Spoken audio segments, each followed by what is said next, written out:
Builder గుర్రం విజయలక్ష్మిని శంషాబాద్ విమానాశ్రయంలో అర్ధరాత్రి పోలీసులు అదుపులోకి తీసుకున్నారు.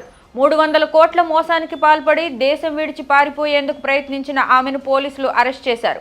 విజయలక్ష్మి అనుమతులు లేకుండా ప్రభుత్వ భూములు, చెరువుల్లో నిర్మాణాలు చేపట్టినందుకు నీటిపారుదల శాఖ అధికారులు ఇచ్చిన ఫిర్యాదుల మేరకు గతంలో ఆమెపై కేసులు నమోదయ్యాయి. మల్లంపేట కత్వ చెరువులో ఆమె ఆధీనంలో నిర్మాణ సంస్థ నిర్మించిన 13 విల్లాలను హైడ్రా అధికారులు ఇటీవల కూల్చివేశారు. కూల్చివేసిన విల్లాలకు నష్టపరిహారం ఇవ్వడంతో పాటు గేటెడ్ కమ్యూనిటీలో వసతులు కల్పించాలని బాధితుల ఫిర్యాదుల మేరకు ఆమెపై కేసులు నమోదయ్యాయి. దీంతో ఆమె విదేశాలకు వెళ్లిపోయేందుకు శంషాబాద్ విమానాశ్రయానికి చేరుకుంది. పాస్పోర్ట్, వీసా తనిఖీల సమయంలో ఆమెపై లుకౌట్ నోటీసులు ఉన్నట్టు గుర్తించిన ఇమ్మిగ్రేషన్ అధికారులు ఆమెను అదుపులోకి తీసుకుని దుండిగల్ పోలీసులకు సమాచారం ఇచ్చారు. నిజాంపేట బాలాజీనగర్కు చెందిన 48 ఏళ్ల Gurram Vijayalakshmi Srilakshmi constructions, Srilakshmi Magnas constructions and Bhavana GLC cribs పేరుతో నిర్మాణ సంస్థ ప్రారంభించారు. 2018లో మల్లంపేటలోని పలు సర్వే నెంబర్లలో విల్లాల నిర్మాణం చేపట్టింది.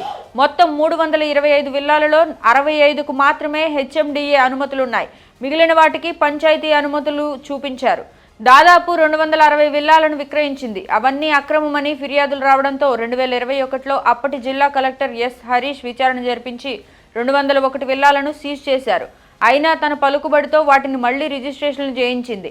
వాటిలో స్థానిక కత్వ చెరువు FTL బఫర్ జోన్లో 26 భవనాలు నిర్మించారు. ఈ విషయాన్ని ఇరిగేషన్ రెవెన్యూ అధికారులు గత సెప్టెంబర్లో గుర్తించి హైడ్రా ఆధ్వర్యంలో 15 విల్లాలను కూల్చివేశారు. దుండిగల్ పోలీస్ స్టేషన్లో విజయలక్ష్మిపై 7 కేసులు నమోదయ్యాయి. మల్లంపేటలోని ప్రభుత్వ భూమిని కొంత ఆక్రమించి 2024లో 5 విల్లాలను నిర్మిస్తున్నట్లు రెవెన్యూ అధికారులు గుర్తించి ఆగస్టులో RI ప్రదీప్ రెడ్డి ఫిర్యాదు చేయగా కేసు నమోదైంది. స్థానికుల ఫిర్యాదు మేరకు మరో 4 కేసులు నమోదయ్యాయి. నిందితులు అమెరికా వెళ్లేందుకు శంషాబాద్ విమానాశ్రయానికి చేరుకుంది. పాస్పోర్ట్, వీసా తనిఖీ సమయంలో లుకౌట్ నోటీస్ ఉన్నట్లు గుర్తించిన ఇమిగ్రేషన్ అధికారులు ఆమెను అదుపులోకి తీసుకుని దుండిగల్ పోలీసులకు సమాచారం ఇచ్చారు. ఈ క్రమంలో నిందితురాలు గుండెపోటు వచ్చినట్టు నటించింది. విజయలక్ష్మి అరెస్టును తెలుసుకున్న ఆమె బాధితులు పోలీస్ స్టేషన్కు చేరుకున్నారు.